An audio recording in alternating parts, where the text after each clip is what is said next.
सभी आरएस के जो एस्पिरेंट्स हैं उन सबको नमस्कार। काफ़ी अच्छा लग रहा है क्योंकि इतने सारे बच्चे बाड़मेर जैसे शहर में यहाँ रहकर तैयारी करने के बारे में सोच रहे हैं। ये बहुत ही अच्छा संकेत है क्योंकि तैयारी जो है वो किसी एक जगह की मोहताज नहीं होती कि आप पर्टिकुलर किसी शहर में रहकर तैयारी करें तो ही आप सिलेक्शन ले सकते हैं। आरएस जैसी परीक्षा जो है वो ज़रूरी नहीं है आप जयपुर या जोधपुर जैसे शहर में जाएं। यदि आपको उचित मार्गदर्शन मिले, आपके पास अच्छा मटेरियल हो, आपके पास शिक्षक अच्छे हो, आपको गाइड करने वाले लोग अच्छे हो, तो ये कहीं पर भी संभव हो सकता है। यह आपके लिए काफ़ी अच्छी बात है कि बाड़मेर में संकल्प क्लासेस जैसी जो कोचिंग है उन्होंने इतना बड़ा कदम उठाया है और आपको वो सारी सुविधाएं जो एक बड़े महानगर में जनरली आरएस एस्पिरेंट्स को दी जाती है वो आपको यहाँ दी जा रही है। तो सबसे पहले तो मैं आपको शुभकामनाएं देना चाहूँगा क्योंकि यात्रा जो है आरएस की ये बहुत लंबी है। इसमें सबसे पहली चीज़ जो मैं आपको कहना चाहूँगा वो ये है कि आपको धैर्य रखना पड़ेगा। असल में ये परीक्षा आपके ज्ञान के साथ साथ धैर्य की भी परीक्षा है। आप में यदि धैर्य नहीं है तो आप इस परीक्षा में थोड़ा कमज़ोर होंगे। यदि धैर्य है, अगर आप लंबा खेल सकते हैं तो ये आप अपना सर्वश्रेष्ठ प्रदर्शन देंगे तो आप बिल्कुल सेलेक्ट होंगे। इसमें कोई दो राय नहीं है, इसमें कोई डाउट नहीं है। इसमें कोई भी विद्यार्थी, चाहे वो किसी भी स्ट्रीम से आता हो या किसी भी बैकग्राउंड से आता हो, चाहे ज़रूरी नहीं है कि आप 10वीं में मेरिट में आए हो या 12वीं में मेरिट में आए हो, कोई आवश्यक नहीं है इसके लिए। आपको बस उचित मार्गदर्शन सर प्रोवाइड करवा ही रहे हैं, साथ ही साथ आपको धैर्य रखना है। और अपनी पढ़ाई में दूसरी चीज़ जो मैं आपको बताना चाहूँगा, धैर्य, दूसरी कंटिन्यूटी। यदि आप निरंतरता रखेंगे अपनी पढ़ाई में और अपना जो शेड्यूल बनाएंगे, जनरली जो शेड्यूल बनता है उसमें अपनी जो आपके जो स्टडी आवर्स है उसमें यदि आप कंटिन्यू रखेंगे, कंटिन्यूटी अगर आप में है तो आप अपना हर गोल अचीव कर सकते हैं। कंटिन्यूटी किससे आएगी? उसके लिए आप में सबसे बड़ा गुण होना चाहिए डिसिप्लिन का। आप हर एक चीज़ के प्रति डिसिप्लिन बनिए, आप अपनी पढ़ाई के प्रति डिसिप्लिन बनिए, आप अपने शेड्यूल के प्रति डिसिप्लिन हो। जैसे मैं उदाहरण देना चाहूँगा, कई बच्चे ऐसे होते हैं जो शेड्यूल तो बना देते हैं, सुबह 5 बजे उठना, 6 बजे उठना, इतने बजे से इतने बजे तक पढ़ाई, 5 से 7 पढ़ाई, 7 से 8 घूमना फिरना, ये वो, लेकिन उसको फॉलो नहीं करते। 1 दिन, 2 दिन, 3 दिन, ज़्यादा से ज़्यादा। आप लोगों में से शायद कोई होंगे। तो ज़रूरी नहीं है आपका शेड्यूल आप इस तरह के रखेंगे, आप 5 बजे उठें या सुबह जल्दी उठें, लेकिन जो भी शेड्यूल बनाएं आप कोशिश ये करें कि उसमें आप निरंतरता रखें। दिन में कम से कम आप 8 घंटे तो पढ़े ही पढ़ें। 1/3 दिन का अगर जो 1/3 हिस्सा होता है वो यदि आप कंटिन्यू रखेंगे तो 8 घंटे सफिशेंट है। ज़्यादा भी पढ़ाई घातक है दिमाग के लिए, ठीक है। तो सबसे पहले क्या हो गया आपका आपकी कंटिन्यूटी, आपका डिसिप्लिन, आपका धैर्य, उसके साथ साथ फिर है अच्छा मटेरियल। कई बच्चे ऐसे होते हैं जो मार्केट में अगर किताब लेने जाएंगे तो अब किताब के जो पब्लिशर्स हैं उनको तो क्या है, अपनी किताब बेचनी है, किताबें बेचेंगे, उनका काम चल रहा है। आप वहाँ जाएंगे, आप वहाँ कंफ्यूज होंगे। इतनी सारी किताबें होती है और जनरली जितने लोगों से आप पूछेंगे वो आपको यही कहेगा, इस सब्जेक्ट में ये पढ़ लो, इस सब्जेक्ट में आप ये पढ़ लीजिए, इसमें ये पढ़ लीजिए। तो इससे जो सबसे बड़ी समस्या आती है, एक विद्यार्थी कंफ्यूज बहुत होता है। तो आपको कंफ्यूज नहीं होना है, आपको कम मटेरियल पढ़ना है लेकिन अच्छा मटेरियल पढ़ना है। हर एक सब्जेक्ट में आप चाहे सिर्फ 2 किताबें पढ़िए, लेकिन उन 2 किताबों का आप जो चुनाव करते हैं वो बेहतर हो। वो आप अच्छे जो आपको गाइड कर रहे हैं, आपके जो मेंटर हैं, उनसे आप पूछ सकते हैं, कोचिंग में आपको बता दिया जाएगा। तो सिर्फ आप वही पढ़ें। एक्स्ट्रा एक ही सब्जेक्ट में आप 5-5, 6-6 अगर किताबें पढ़ेंगे कन्फ्यूजन होगा। दूसरा जो है, आप टाइम पर सिलेबस पूरा नहीं कर पाएंगे। और साथ ही साथ इसमें ये फिर आप चीज़ें इधर की उधर मिक्स होना शुरू हो जाएगी आप में। तो जितना भी मटेरियल रखें आप, वो ऑथेंटिक हो, अच्छा हो, बेहतर हो और एग्ज़ाम की दृष्टि से अच्छा हो, ठीक है। क्योंकि कंफ्यूज होंगे, ज़्यादा मटेरियल यूज़ करेंगे तो आप खुद कंफ्यूज होंगे वहाँ जा कर के, क्या लिखूँ क्या नहीं, क्या छोड़ूँ। इसके साथ ही आरएस में जो सबसे ज़रूरी चीज़ एक और है वो है रिवीजन और आंसर राइटिंग।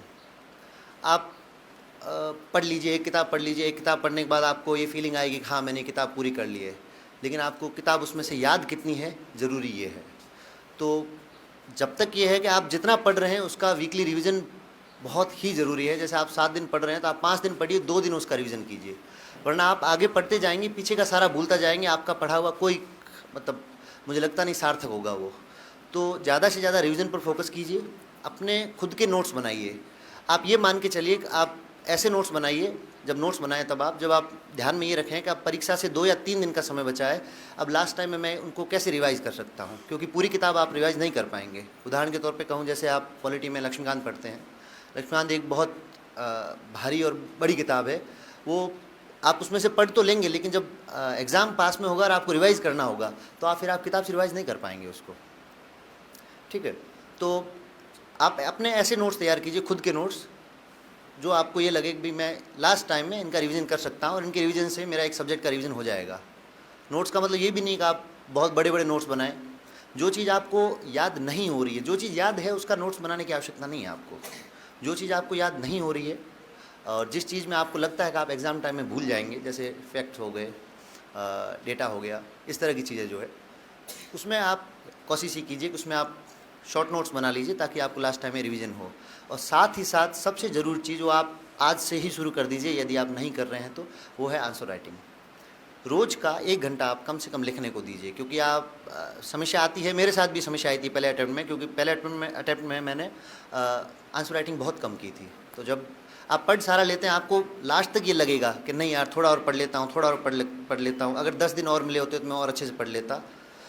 वो आपको लास्ट तक लगता रहेगा और आप हमेशा ये सोचेंगे। ये मेरे साथ समस्या आई है, मैं अपना एक्सपीरियंस बता रहा हूँ। मुझे लगता था कि नहीं थोड़ा और पढ़ लेते हैं, सब्जेक्ट का एक और बार रिवीजन कर लेते हैं, उसके बाद मैं आंसर लिखूँगा। और लास्ट तक आते आते ये दिन आया, वो दिन कभी आया ही नहीं कि आंसर लिखने की नौबत आई हो। सेकंड अटेम्प्ट में मैंने इस जो समस्या थी उसको सुधारा, लिखने पे ज़्यादा फोकस किया, क्योंकि जितना अधिक आप लिखेंगे उतना अच्छा आपका पेन एग्ज़ाम में चलेगा। कई लोगों के साथ ये भी समस्या आती है, वो पढ़ तो लेते हैं, उन्हें याद भी होता है बहुत सारा, लेकिन वहाँ जाकर क्या लिखें और शुरुआत कैसे करें, उनको आ सब रहा है बट वो एक्सप्रेस नहीं कर पा रहे हैं अपना। तो अगर आप अभिव्यक्त नहीं कर पाएंगे तो आपका इतना पढ़ा हुआ किसी काम का नहीं है।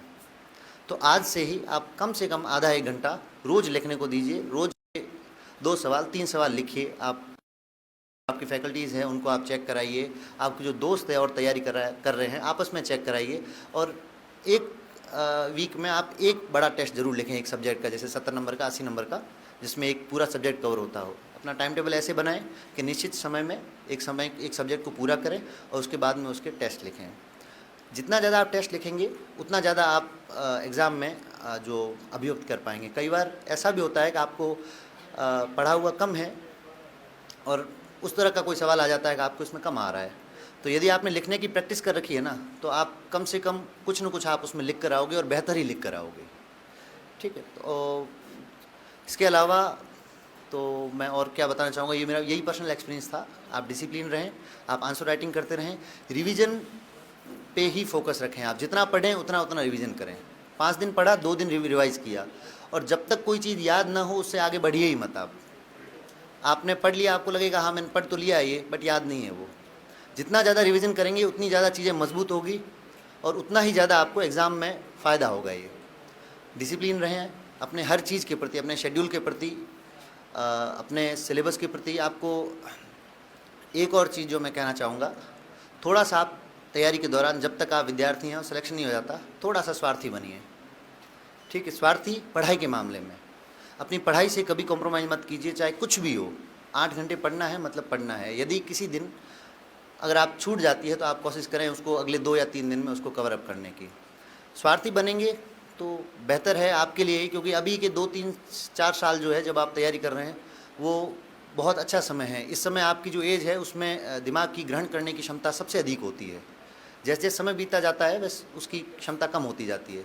तो इस समय यदि आप थोड़ा सा भी स्वार्थी हो लिए और आप तैयारी के प्रति सीरियस हो गए तो आप आराम से इस आरएस एग्ज़ाम को क्लियर कर सकते हैं, क्योंकि आरएस एग्ज़ाम जो है वो सिर्फ धैर्य आपसे मांगता है। यदि आप में धैर्य है और कंटिन्यूटी है आप इसको निकाल जाएंगे। एक और समस्या जो मैंने आजकल के बच्चों में जनरली देखी है वो सोशल मीडिया की है।